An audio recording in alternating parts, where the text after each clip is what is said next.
Vamos a lo nuestro, Mateo capítulo 15.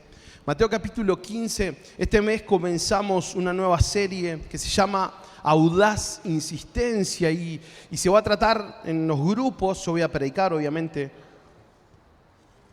pero producto de las visitas y demás, no se va a poder desarrollar completa en los sermones, pero te animamos a que seas parte de un grupo pequeño. Son 5 lecciones de esta serie que está pero muy buena y sabemos que va a bendecir tu vida, así que vamos a estar hablando sobre esto. Mateo capítulo 15, desde el versículo 21, es esto lo que dice la palabra del Señor. Luego Jesús salió de Galilea y se dirigió al norte, a la región de Tiro y Sidón. Una mujer de los gentiles que vivía allí se le acercó y le rogó: «Ten misericordia de mí, oh Señor, hijo de David, pues mi hija está poseída por un demonio que la atormenta terriblemente». Pero Jesús no le contestó ni una palabra. Entonces sus discípulos le pidieron que la despidiera. «Dile que se vaya», dijeron, «nos está molestando con sus súplicas». Entonces Jesús le dijo a la mujer: «Fui enviado para ayudar solamente a las ovejas perdidas de Dios, el pueblo de Israel». Ella se acercó y lo adoró y le rogó una vez más: «Señor, ayúdame». Jesús le respondió: «No está bien tomar la comida de los hijos y arrojársela a los perros». «Es verdad, Señor», respondió la mujer, «pero hasta a los perros se les permite comer las sobras que caen bajo la mesa de sus amos». «Apreciada mujer», le dijo Jesús, «tu fe es grande, se te concede lo que pides». Y al instante la hija se sanó.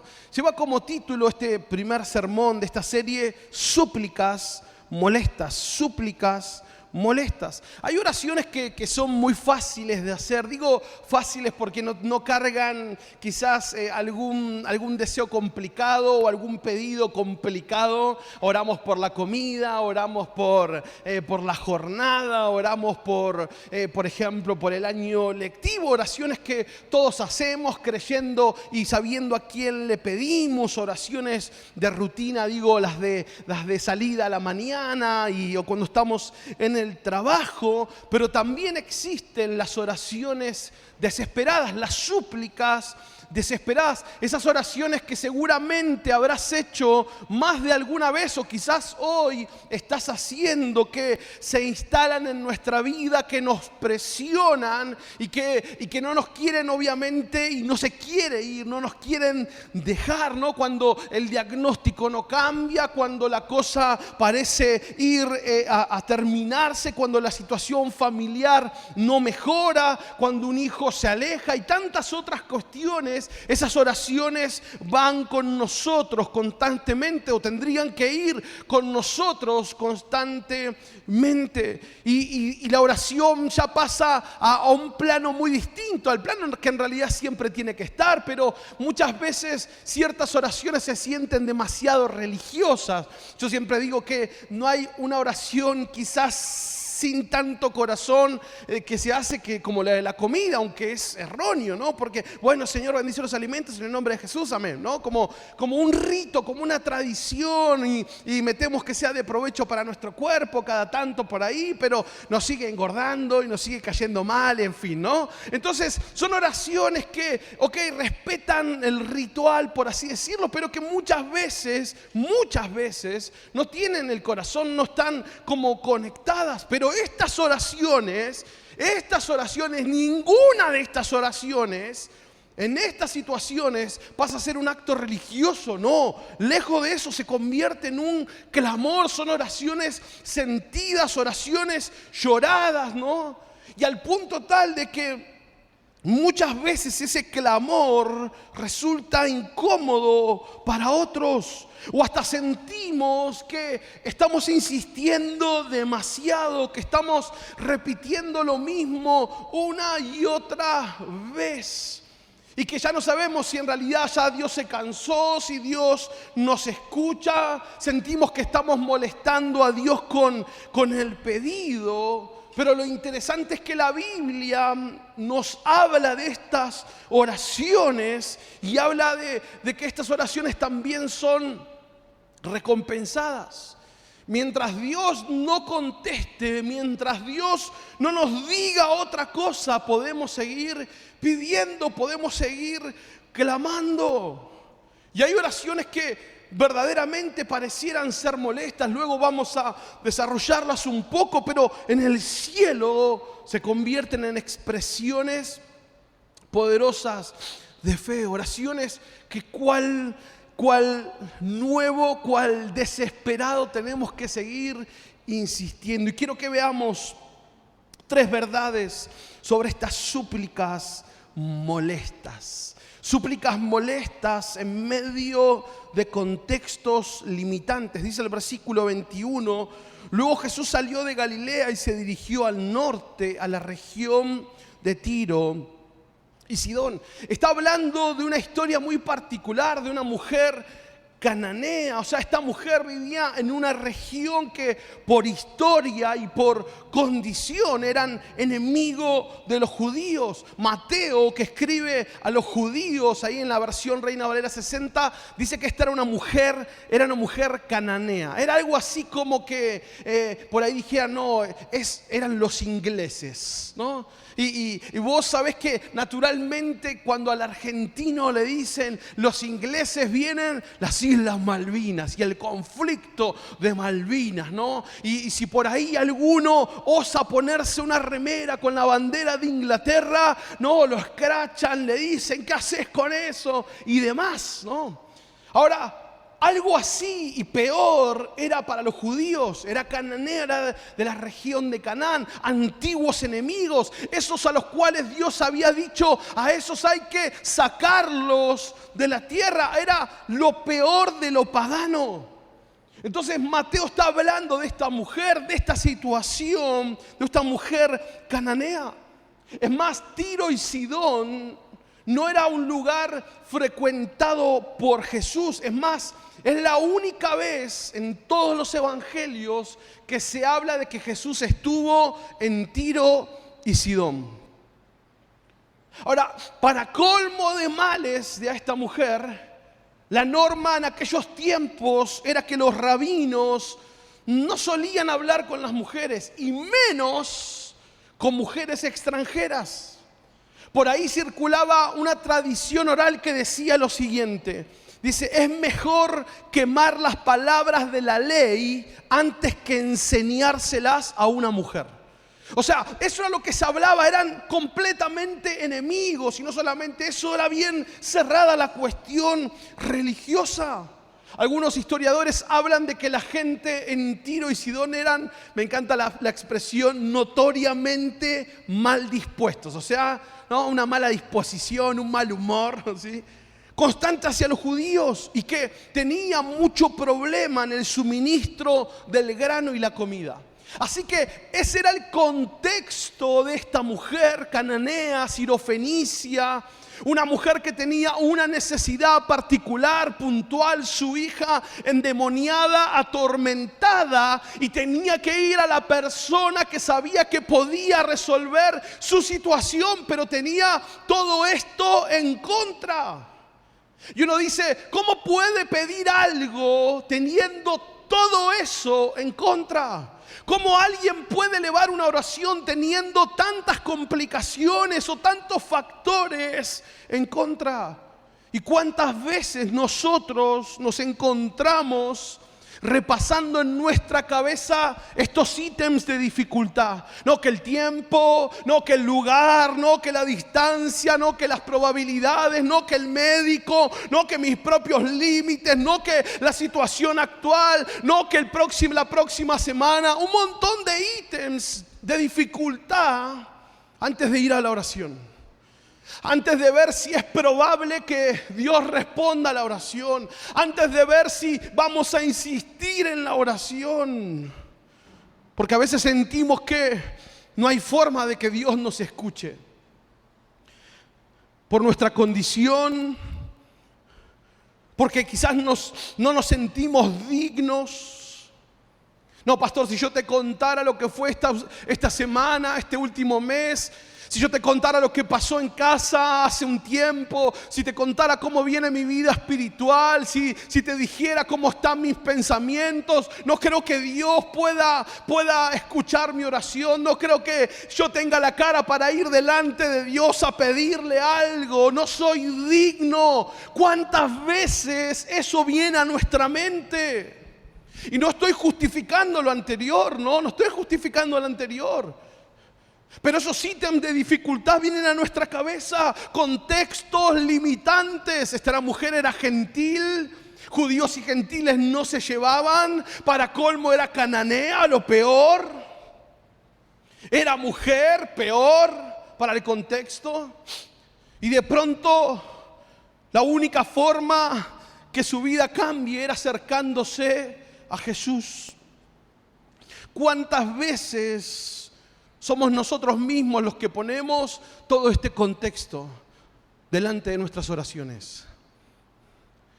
Nos sentimos quizás avergonzados por orar, nos sentimos menos por orar, sentimos que nuestra oración no tiene las palabras que necesita, las expresiones que harían sonar una oración mejor o no. Contextos limitantes. Podemos hablar de los contextos limitantes en las historias de la Biblia, miles. No, y el mar rojo, y el horno, y la oración por lluvia, cuando no llovía hace más de 3 años. ¿Cómo vamos a orar por eso? ¿Cómo vamos a pedirle a Dios que nos ayude a conquistar Jericó si era la ciudad que tenía los muros más grandes, estaba cerrada, bien cerrada, contextos limitantes? ¿Cómo vamos a hacer para vencer si somos tan pocos? ¿Cómo vamos a hacer para vivir si solo hay un poco de harina y un poco de aceite? Contextos limitantes. ¿Cómo voy a hacer para cambiar esta situación si mi esposo, si mi esposa, si mi pareja, si mis hijos, si mis papás? Si lo que cobro, contextos limitantes que nos van privando de acercarnos a Dios o quieren privarnos de acercarnos a Dios. Cuando Jesús cuenta la parábola, ¿no?, y la historia del publicano y el fariseo, ahí en Lucas 18, la oración del publicano era: Señor, tené misericordia de mí, que soy pecador.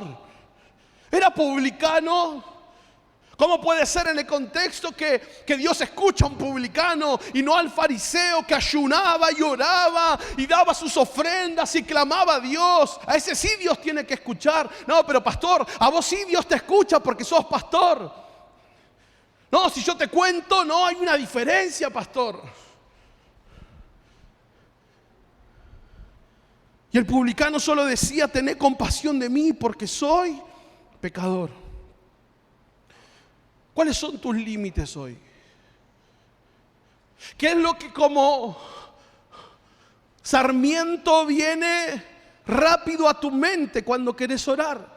¿Cuál es el límite que se presenta todas las benditos o los benditos momentos de oración para mostrarte que quizás no va a ser escuchada, que no va a ser efectiva, que no va a haber respuesta? ¿Cuáles son esos límites? Porque esta mujer, de la cual no se la menciona, no se la nombra, pero sí se cuenta su historia. ¿En dónde? En la Biblia. Y se sigue hablando de esta mujer. Ahora, esta mujer se atrevió a dejar todo eso de lado para llevar su pedido a Jesús. Y no era cosa menor. No era una mujer más cercana del círculo íntimo de Jesús, no era una María, no era una Marta que hablaban con Jesús todo el tiempo, en el cual Jesús iba a su casa y Jesús era amigo y comían y todo, y la retó a Marta porque limpiaba y María se sentó. Qué linda esa relación. No era esa relación. Era una tierra a la cual Jesús, al menos en el registro bíblico, nunca había caminado.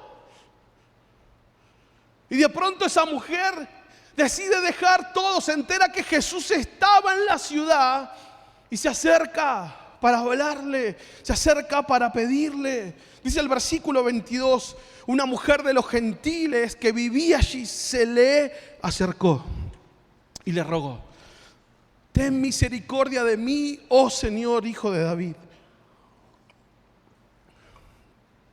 Se le acercó. No dijo, bueno, hola Jesús, me quiero presentar, si tenés un minutito, mirá, yo soy... No, fue rápido, se le acercó y le rogó, le pidió ayuda. Tené misericordia de mí, oh Señor. Tené misericordia de mí, oh Señor, hijo de David. Todavía no expresó el pedido, pero ya su actitud hablaba mucho más que ella. Ya su actitud hablaba más fuerte que los contextos limitantes de su vida. Clamó por misericordia al Hijo de David. Fue creyendo que era posible. Qué importante es insistir en medio de estos contextos que buscan limitar nuestra oración. Porque el enemigo también aprovecha para poner algunos más. Porque el enemigo aprovecha para hacer un poco de revisión histórica y mandarte algunos contextos más. Para que no ores, para que no pidas. Para que pienses que esa condición es la que constantemente va a seguirnos. Súplicas molestas. En medio de contextos limitantes, pero también súplicas molestas que en el cielo son divinas insistencias. Súplicas molestas que en el cielo son divinas insistencias. Dice el versículo 23, pero Jesús no le contestó ni una palabra. Entonces sus discípulos le pidieron que la despidiera. Dile que se vaya, dijeron, nos está molestando con sus súplicas. Fíjense qué pedido tan raro. O sea, Jesús, ¿cómo esta gente podía pedir eso? Claro, ellos estaban quebrando un montón de estructuras con Jesús. Estaban reaprendiendo lo que la ley decía, lo que Dios verdaderamente quería hablar. Y esta era una de esas grandes estructuras.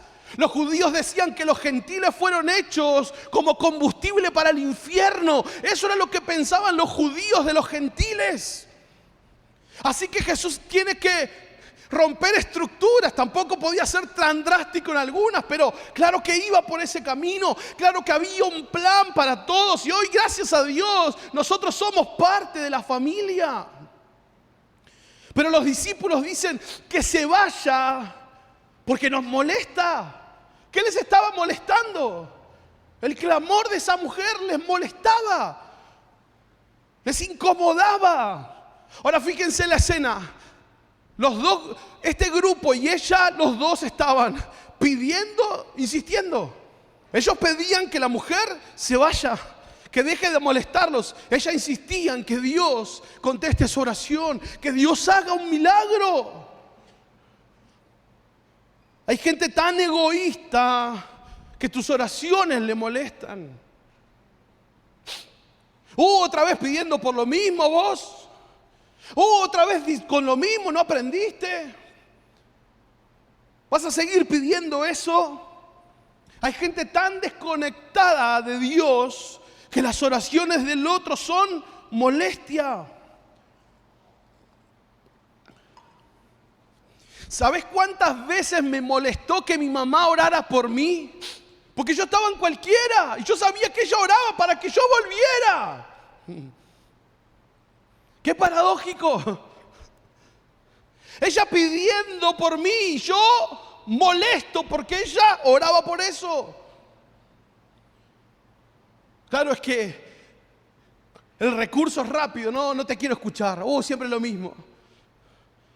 Ya sé, viejo, ya sé, vieja. Siempre lo mismo, hablar. Siempre lo mismo, contá, papá, basta, dale. Otra vez a la iglesia, no. Y la sensación es que el mundo se está quedando con nuestros hijos. La sensación para muchos es que estamos perdiendo la guerra. Porque es una cuestión de mayoría de edad y ya se hacen la suya. Y te olvidas que existen. Y cuando ya sean grandes ya van a tomar sus decisiones y ahí sí. Ahora hay una realidad Pueden hoy no estar escuchándote. Pueden hoy estar subestimando lo que les decís. Pueden mandar a hacerte callar. Pueden desobedecerte por detrás. Pero ellos no pueden evitar que vos y yo oremos por ellos. Ellos no pueden evitar que todos los días el cielo escuche su nombre. Y la Biblia dice que los que siembran con lágrimas, ¿cómo van a recoger? Con alegría. Ahora ellos pueden no querer, y lo más probable es que no te quieran escuchar. Lo más probable es que tus consejos les cansen. Lo más probable es que estén haciendo lo que no tienen que hacer. Pero lo que vos y yo no vemos, de Dios nadie se puede esconder. Cuando mi mamá no veía lo que yo hacía, mi mamá se iba a mi pieza a orar. Y ni sé qué pedía, pero acá estoy. Y si yo sabía que iba a ser tan efectiva la oración de mi mamá, le había dicho que ore por pelo y otras cosas más, pero... Pero mi mamá no iba donde yo iba, pero iba a mi cama a orar. Mi mamá no estaba donde yo estaba, pero sí estaba donde yo dormía, y ahí oraba a Dios y lloraba por mí y le pedía a Dios que me cambie, que me transforme, que me libre, que me deje ver las cosas que no veía. No hay arma más efectiva que la oración. Y si tus hijos hoy no te están escuchando, o sí te están escuchando, en ambas situaciones tenemos que orar. Tenemos la responsabilidad de interceder por nuestros hijos, por su vida espiritual. Es necesario que todos los días los presentemos. ¿Estás orando por tus hijos todos los días? ¿Estás orando por su vida espiritual? ¿Estás orando por sus decisiones? ¿Estás orando para que el Espíritu Santo les cautive, les transforme, los enamore? Porque solo Él tiene el poder para hacerlo. Esta mujer, dice el versículo 22, y he aquí una mujer cananea que había salido de aquella región, clamaba, dice la versión Reina Valera 60, clamaba diciéndole: Señor, Hijo de David, ten misericordia de mí. Ahora, el nivel de clamor de esta mujer era muy alto, muy ruidoso. La palabra para clamor es kraugazo. Y esa es la palabra que se usa, por ejemplo, en el arresto de Jesús. Dice que la multitud, kraugazo, crucifíquenle. O sea, habla del tumulto de voces, ese ruido ensordecedor, ¿sí? Esa misma expresión de la multitud gritando por Jesús que lo crucifiquen, es la misma palabra que usa para esta mujer. ¡Ay, que se calle! Jesús, basta, que deje de gritar, está loca. Fueron más moderados. Señor, despedila. Pero fíjate el nivel de clamor. Dice que era un ruido ensordecedor. Claro, no era para menos. La situación de su hija, estaba pidiendo por su hija, no estaba pidiendo por ella. Era la situación de su hija, era la libertad de su hija. Estaba atrapada, estaba endemoniada. Un espíritu la atormentaba. ¿Cuántas cosas hoy están atando a nuestros hijos? ¿Cuántas cosas hoy están sin que nosotros sepamos quizás? Y esta mujer clamaba de una manera ruidosa. Ahora lo vuelvo a decir, no le estaba demandando a Dios, estaba y arrancó pidiendo misericordia. Ahora me gusta porque ella pide misericordia y lo siguiente que hace es reconoce la divinidad de Jesús. Dice: tené misericordia, oh Señor, Hijo de David. O sea, sin ser judía, Estaba reconociendo la divinidad de Jesús. Estaba reconociendo que Jesús era el Mesías prometido a Israel. Una mujer que no era del pueblo. Una mujer que era gentil, pero ella estaba viendo en Jesús la promesa. Él era el Mesías. Lo que su pueblo no veía, ella lo estaba viendo. Su desesperación no fue impedimento para reconocer con quién hablaba, a quién se dirigía. Ten misericordia, Señor Jesús, Hijo de David. Y en el nombre de Jesús hay poder. Iglesia, tenemos que entender a quién le oramos, a quién le pedimos. No es solamente una rutina espiritual para completar la jornada, para hacer un check en nuestra lista larga del día, orar, leer la Biblia. No, vamos al Creador del mundo. Es recordar que cada mañana, cuando nos despertamos, podemos volver a confiar en Dios. Dios nos escucha. Dios nos ama, Dios tiene propósito de volver a encomendar nuestra causa. En Lucas 18:1 dice: cierto día Jesús les contó una historia a sus discípulos para mostrarle que siempre debían orar. ¿Cuándo hay que orar? Siempre, y nunca darse por vencido. ¿Cuándo hay que darse por vencido?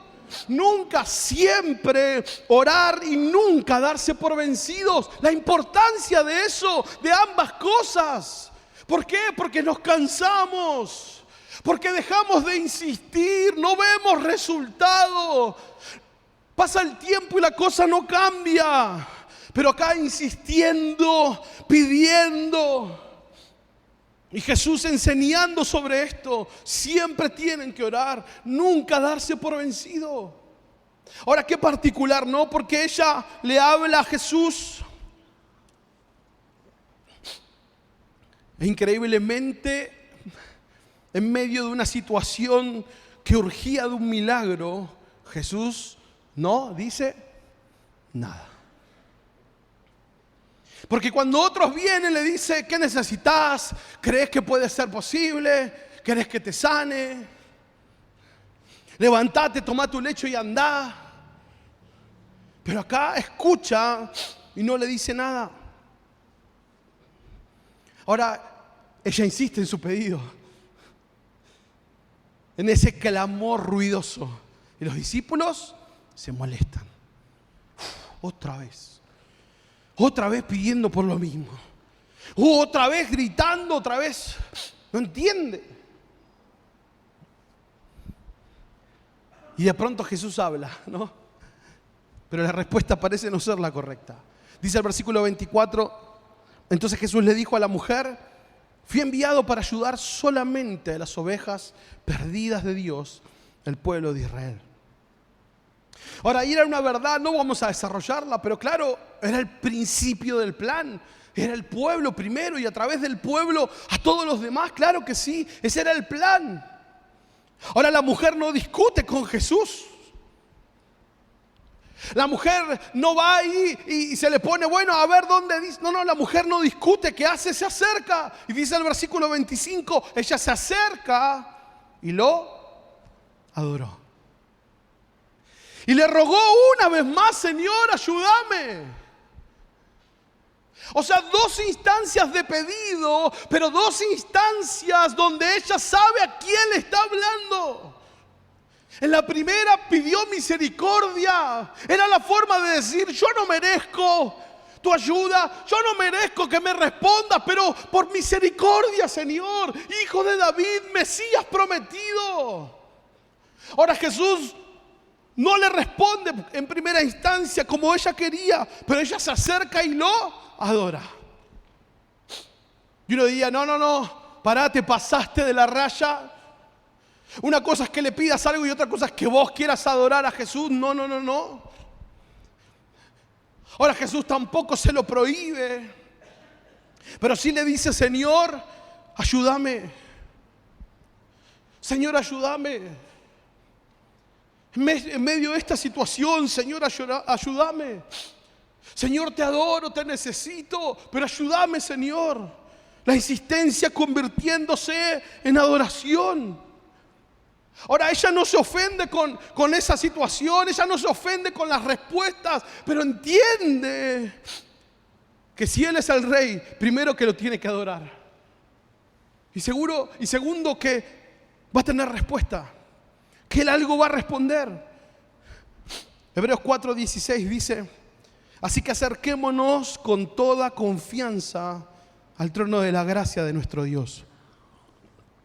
Allí recibiremos su misericordia y encontraremos la gracia que nos ayudará cuando más la necesitamos.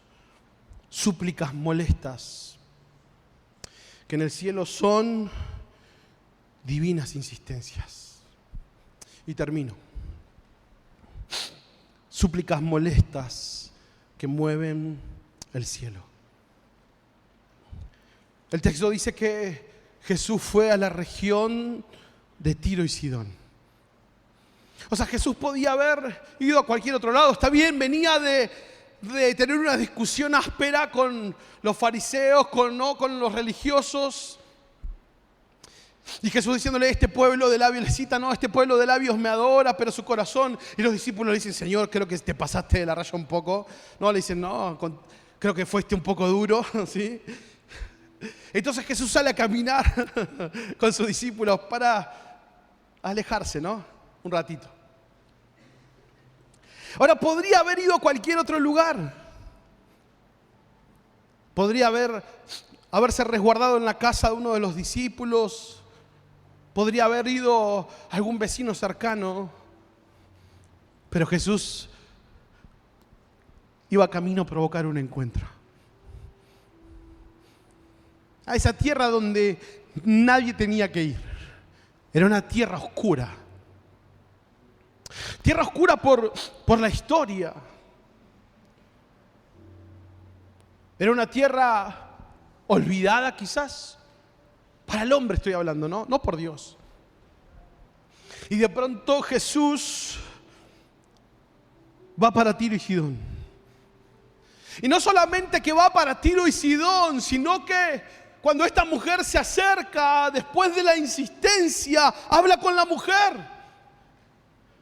El cielo acercándose para escuchar lo que terrenalmente son súplicas molestas, pero que para el cielo son divinas insistencias, muestras grandiosas de fe. El cielo acercándose.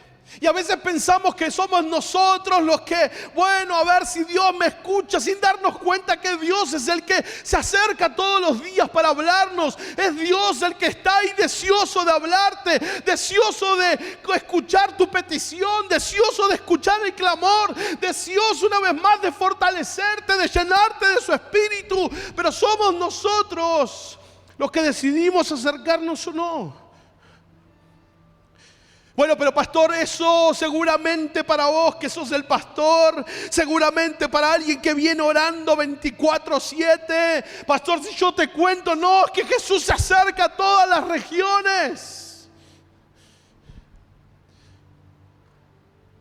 ¿Qué iba a pensar esta mujer? Que el mismísimo Jesús iba a caminar su tierra, iba a caminar su ciudad, iba a caminar en medio de la situación. Es como los amigos en el horno de fuego. Dice el rey: echamos 3, pero hay 4 y el cuarto tiene aspecto como hijo de los dioses.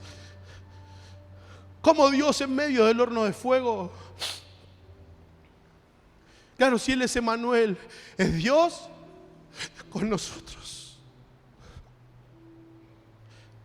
Pero tenemos esta absurda sensación de un Dios a lejos, muy lejos. De un Dios que conecta el cable justo cuando estamos en una situación, nos escucha a los 5 minutos y luego sigue con sus asuntos. Pero Él es Emmanuel, es Dios con nosotros. Él es el que dijo: yo estoy con ustedes todos los días hasta el fin del mundo. Es Jesús acercándose, provocando el encuentro, dándole una respuesta bastante particular.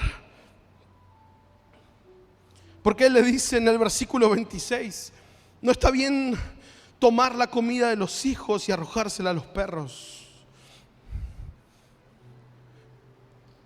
La forma despectiva de los judíos para hablar de los gentiles era kion, que era perro, que refería a esos perros salvajes sin dueños. Era despectivo el término. Ellos son unos perros, ¿no? Ellos son kion.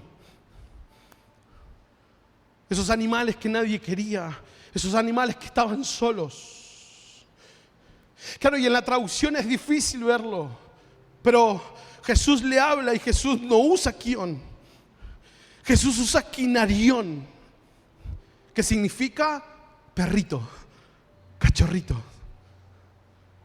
Y vos decís, pero pastor, es lo mismo, nada más que más chiquito. Claro, pero ¿cuál es la diferencia? Que Jesús establece al cachorro dentro de una familia. Jesús le da con mucha habilidad el escenario justo para que ella tome su parte. Pareciera una respuesta muy despectiva y quizás alineada con las respuestas de esos tiempos, pero no estaba hablando de lo mismo. Porque ella no se siente humillada. Ella encuentra en esa declaración de Jesús la verdad que le sostiene. Ella dice en el versículo 27, es verdad, Señor. Respondió la mujer, pero hasta los cachorritos, hasta los perros, se les permite comer las sobras que caen bajo la mesa de sus amos. Lo primero que hace Preta cuando entra a casa es ir abajo de la mesa, ¿no? Claro, como Chachi está aprendiendo a comer, Alenka y yo todavía también. Siempre hay comida abajo. Entonces, ¿qué hace Preta? Todo. Ahora, dice el versículo 28, apreciada mujer, le dijo Jesús, tu fe es grande, se te concede lo que pides, y al instante la hija se sanó.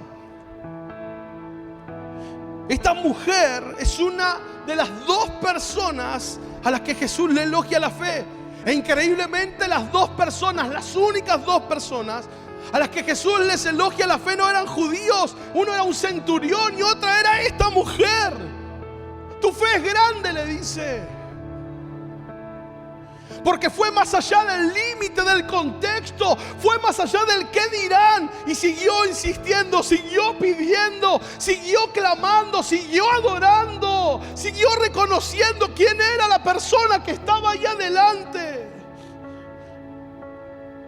Señor, esta es mi necesidad, pero yo te adoro. Señor, esta es mi problema, esta es mi situación, pero yo te adoro. Vos sos mi Señor, vos sos mi Dios, vos sos mi Salvador, vos sos quien me compró con precio de sangre. Señor, necesito que hagas algo en mi vida, pero yo te adoro, Señor, te amo, te necesito. Sigo clamando, pero no dejo de adorar. Sigo atravesando mi situación, pero no dejo de creer. Y Jesús le dice, mujer, tu fe es grande. Era el motor de su insistencia. Le reconoce a la mujer una insistencia audaz. La mujer, cuando recibió el silencio de parte de Jesús, podría haber dicho, ok, ya entendí todo, ya sé cómo funciona, listo, ya no hay más nada que hablar. Y encima escuchando a los otros 12 pavote, dice, Señor, cayó. Eran porteños ellos. Callalo, señor. No. Dale, que está ahí. Yo ya lo hubiera sacado.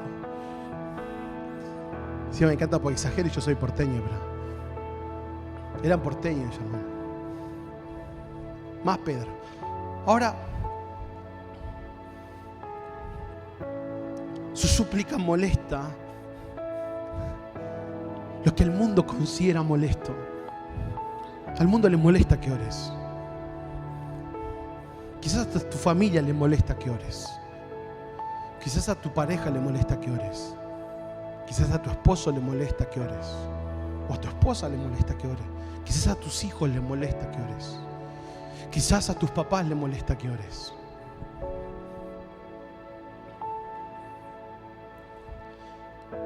Pero su súplica molesta hizo que lo improbable sucediera. Sanidad inmediata para su hija a la distancia. Porque la Biblia dice que al instante la hija se sanó. No tuvo que tocarla, no tuvo que poner sus manos. Al instante la hija se sanó.